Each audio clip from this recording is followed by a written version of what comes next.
Bonjour à tous, bienvenue sur Data Science, modélisation et management environnemental. Notre tutoriel de ce matin doit porter sur comment dépivoter une variable. Voilà. Il faut dire que les variables qui ont besoin d'être dépivotées avant toute analyse, ce sont des variables conçues donc au format large.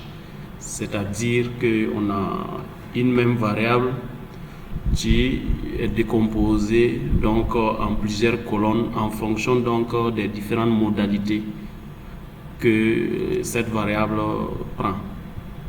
Voilà. Le contexte dans lequel nous sommes dans une base de données enquête des ménages sur la gestion des déchets solides dans une ville du Burkina Faso. Et nous allons prendre l'exemple de la variable B33 qui comporte plusieurs modalités. Voilà. Et les modalités sont des modalités à choix multiples. Ça veut dire que dans le même ménage, les membres du ménage peuvent utiliser des toilettes publiques, ils peuvent utiliser des latrines améliorées, des latrines traditionnelles, des toilettes à chasse, et ainsi de suite. Voilà. Notre tutoriel donc va porter sur 5 étapes. La première étape, naturellement, c'est comment charger les données. Voilà, on charge les données donc à partir de ces bibliothèques-là, ces packages-là. Et deuxièmement, nous allons procéder donc à l'identification de toutes les variables susceptibles d'être dépivotées. Voilà. Parce que si vous avez une grosse base de données de plusieurs variables, c'est pas chose aisée de prendre le temps de regarder colonne par colonne pour voir quelles sont les variables qui sont susceptibles d'être dépivotées. Avec R, de façon automatique, vous programmez et R vous donne la liste de toutes ces variables-là. Voilà. Il faut signaler que dans notre base de données ici, nous avons 309 variables au total. On ne peut pas prendre le temps de regarder tout ça pour savoir quelle est la variable dépivotable ou pas. Donc, nous allons d'abord procéder à l'identification de ces variables-là. Voilà. Ensuite, nous allons cibler notre variable d'intérêt qui est la variable B33 et nous allons procéder à la transformation de cette variable. La décomposition des réponses multiples. Nous allons décomposer les réponses multiples de la variable B33 toujours. Et à la fin, nous aurons une nouvelle variable B33 qui est utilisable pour l'analyse de cette base de données de façon globale. Donc c'est cette variable-là que nous allons joindre à la base d'origine pour commencer donc l'analyse. Donc ceci dit, voici notre base de données proprement dite, et ça ici c'est la variable B33. Vous voyez, ça ce sont les différentes modalités. Par exemple, le ménage, le tout premier ménage, c'est un ménage où les membres utilisent des toilettes à chasse automatique.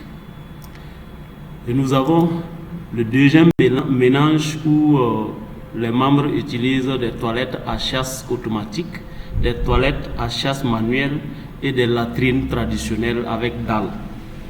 Donc si vous remarquez, pour chaque modalité, la digitalisation, la collecte de données va nous créer donc des colonnes pour chaque modalité. Ça c'est la colonne de la modalité toilette à chasse manuelle. Et là c'est la colonne de la modalité toilette à chasse automatique. Donc pour le ménage numéro 2, où les membres utilisent des toilettes à chasse automatique, chasse manuelle et puis des latrines traditionnelles à dalle, vous voyez que il y a le codage 1 ici pour dire que l'événement est réalisé, 0 c'est pour dire qu'il n'y a pas de choix. Donc ici c'est les 3 choix, donc on a 1 ici pour chaque modalité définie. Donc c'est cette variable là B3 que nous allons dépivoter pour à la fin trouver une variable unique qui va prendre en compte toutes ces modalités là. Donc il faut dire par exemple que le ménage numéro D ici, ce serait un ménage où qui sera répété donc 3 fois parce qu'il y a 3 modalités qui ont été choisies pour ce ménage plutôt. Ce qui va du coup augmenter le nombre de lignes de notre base de données. Voilà. Mais ça ne joue pas sur les ID donc des différents ménages. Ok. Donc passons donc sur R. Voilà, nous avons notre interface R ici. Et vous constatez déjà que dans l'environnement de R, j'ai déjà des travaux qui ont été réalisés. Je pense que c'est le même exercice que j'avais ploté bien récemment. Donc, qu'est-ce que je fais? Il faut, pour éviter tout amalgame, toute erreur dans R, il faut toujours commencer donc par ce code-là qui va nous permettre de effacer donc la mémoire de l'environnement et nous permettre du coup de commencer de nouveaux travaux sans faire d'erreur. Donc vous constatez ici que du coup c'est l'environnement est vide. Voilà, ça veut dire tout ce que je veux faire, ça serait des variables, de nouvelles variables que je vais déclarer pendant toutes les 6. Ok, donc nous allons charger nos différentes librairies et ensuite la base de données. Ok, voici notre base de données, voilà, que nous avons déclaré DF ici, data frame, et voici la base. Donc la base, on a 131 ménages avec 309 variables. Ok. Du coup, ça c'est une exploration de façon globale de la base pour voir effectivement, voici le nombre de colonnes que comporte la base. Voilà, vers la fin, hein, c'est la localisation des ménages. Hein. Voilà, et nous avons toutes les variables ici. Voilà, il faut dire que ce sont des sections. Il y a la section A, section B jusqu'à section F. Voilà, donc ça, la base de données a été chargée. Nous allons donc passer donc à l'exercice à l'étape numéro 2, qui est donc l'identification automatique des variables à dépivoter. Voilà. Donc pour l'identification, hein, d'abord il faut extraire tous les noms de colonnes. Hein. Les noms de colonnes, c'est-à-dire ce sont les colonnes où on a le slash. Voilà, les colonnes donc contenant donc le slash. C'est-à-dire que vous-même vous avez remarqué ici par exemple au niveau de la variable B33, voilà, que pour chaque modalité créée, il y a ces slash là. Donc ça veut dire que on aura un préfixe dénommé quel est le lieu d'aisance habituel des ménages et des membres de votre ménage. Toutes ces colonnes là vont prendre ce préfixe là. et c'est seulement après le slash que ça varie. Donc c'est ce qu'on dit à R ici de faire, de nous extraire en réalité tout ce qui est préfixe avant le slash. Nous allons créer donc un groupe de toutes ces variables là.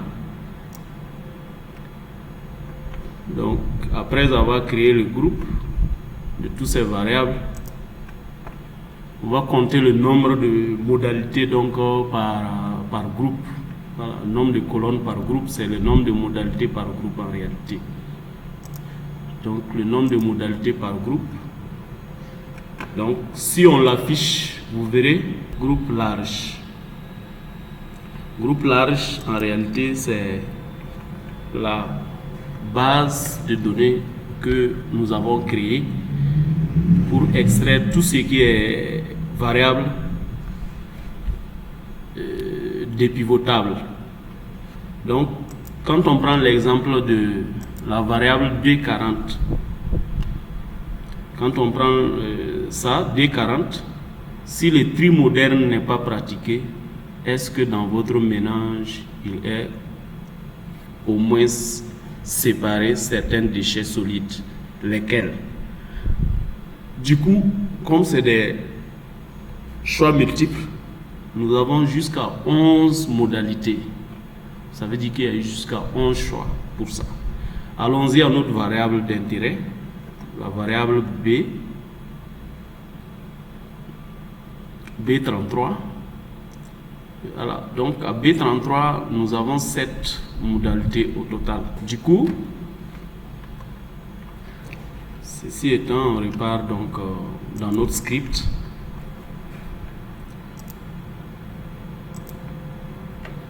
Voilà, et c'est la même chose.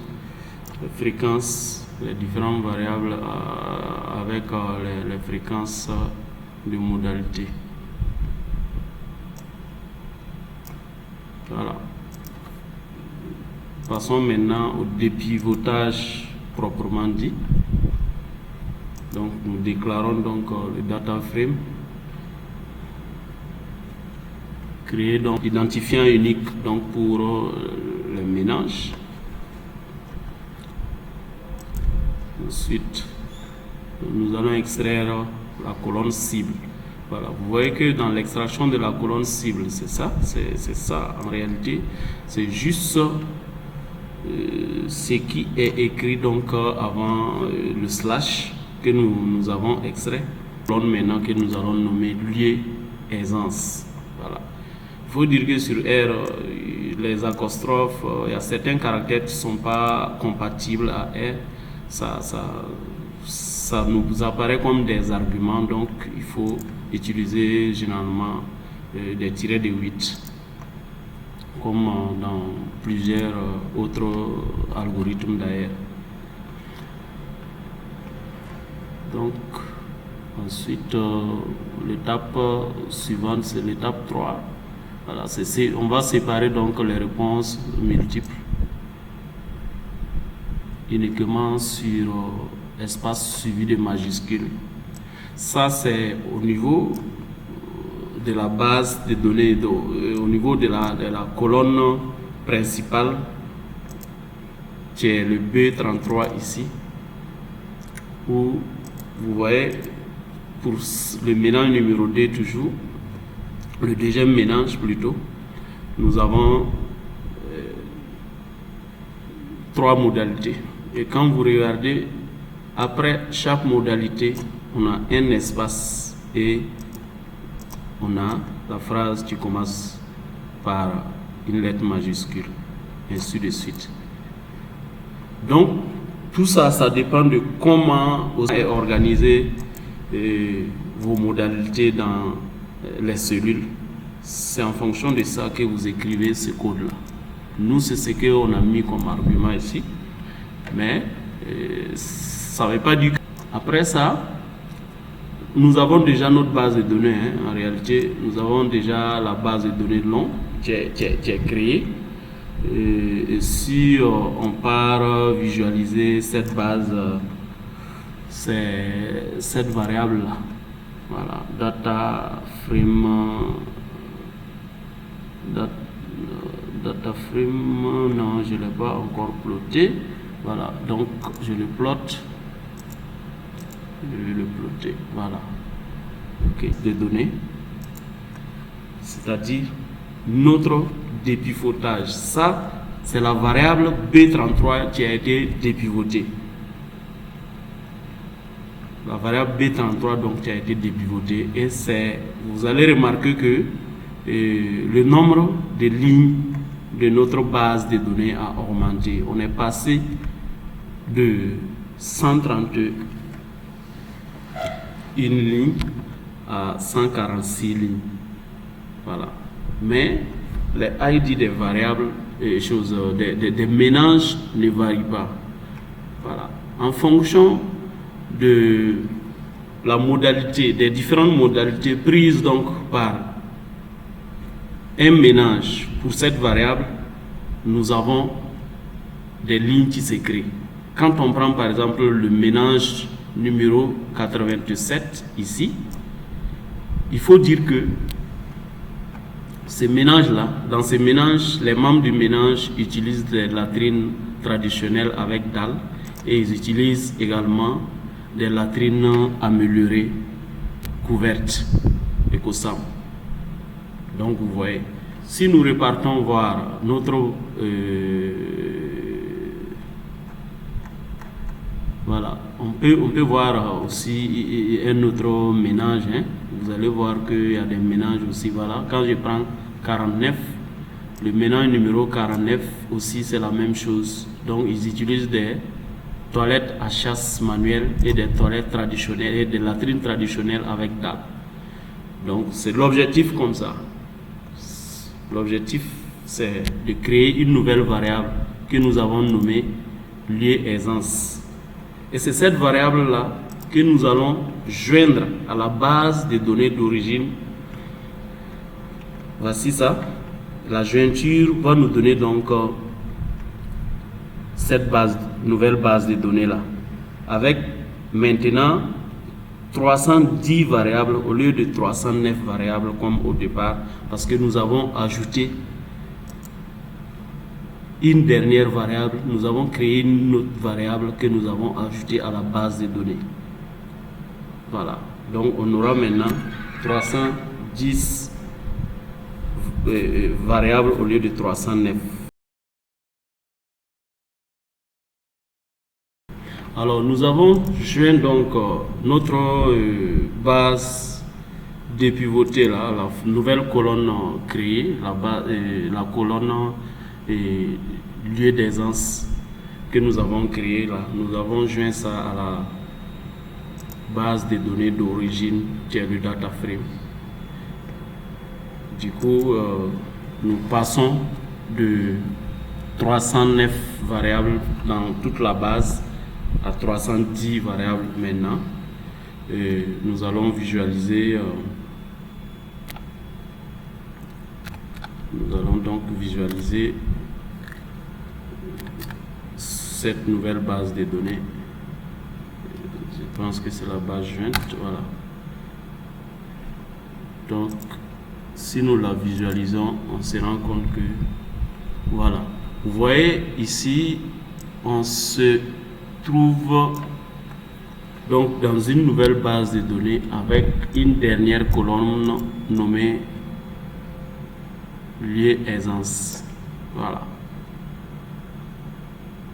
donc c'est toute la manipulation comme ça. Alors nous espérons que cette petite manipulation vous a été utile. N'oubliez pas donc de vous abonner pour plus de contenu sur R pour l'analyse de données d'enquête, la visualisation et le traitement de données sur R, la cartographie, les cycles, les statistiques environnementales, la télédétection. Nous allons venir donc avec plus de tutoriels dans les prochains jours.